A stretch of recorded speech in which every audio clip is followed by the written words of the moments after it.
Hey kids! Welcome back sa ating channel ngayon at sa panibago nating video. Kasi kids, kakatapos ko lang po nag-edit ng Planchlins rough attempts video ko and nagba-blackpink break po ako dito sa aming TV. Nakakapagod kasi mag-edit din kids and gusto ko may release ko ito the best I can and the best possible ways na how to achieve it and how to pursue it or how to unlock it. Basta ma-unlock ko itong LSIT ko, I'll go with another skill. And speaking of calisthenics static skills, gusto ko i-unlock ang LSIT ngayong year. By the way, tomorrow kids, i-update ko sa iyo yung rough practice ko sa LSIT. Kung ma-unlock ko ba. I'll update you tomorrow kids. See you tomorrow.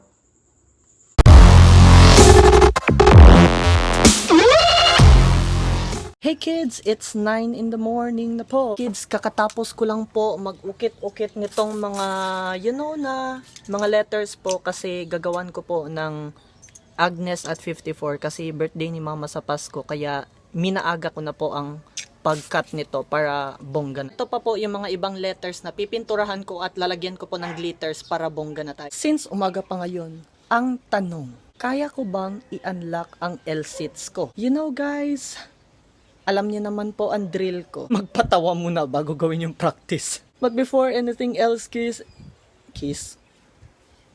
Uy, parang tanga. Nasaan ba yung tubo? Without further ado, kids, wag na yung kiss. Basta kids, alam niyo naman po ang drill ko. Warm-ups, then attempts proper. Tatapusin ko na ng pintura ito po. Ito. Pasensya na rin guys, medyo makalat pa rin ang house po namin kasi kakatapos lang po ng patiles ang living room namin. So, sooner or later, alam niyo na, maayos din yan. So kids, basic shit. Kung nagawa ko, I'll learn another skill. If hindi, gagawa po ako ng another video pa din. And I believe kids na cowardice should not be in my blood. Kaya, unless hindi ko i-unlock to, gagawin ko to. This is my second rough practice, by the way. A few moments later.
75 years later. So kids, it's been hours kids since I uploaded and made yung first 2 takes ng ating LSITs. So I'll do the third take in a separate video para bongga na tayo dyan. Pupunta pa ako sa Spotty Milk Tea because I wanna buy from Ate Dayan kasi reward ko din yun sa sarili ko.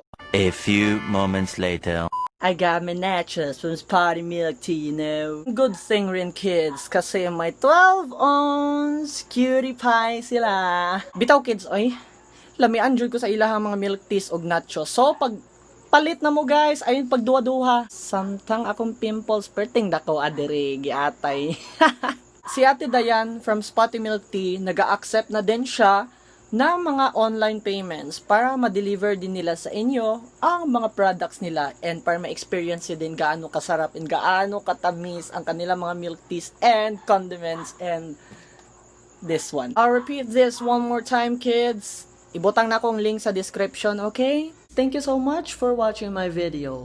Ulitin ko po, yung third take ng LSITs practice ko is gagawin ko siya in a separate video, okay? So if you wanna kindly like this video. If you wanna share and subscribe, paki-subscribe na rin. Since kita mo naman po ang 2 front tit ko.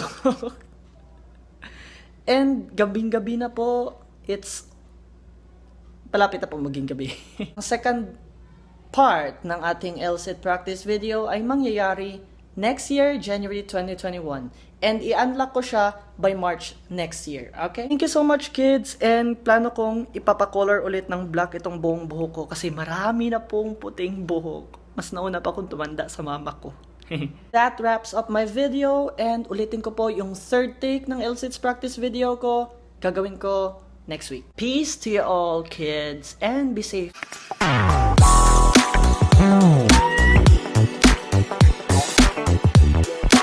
Oh.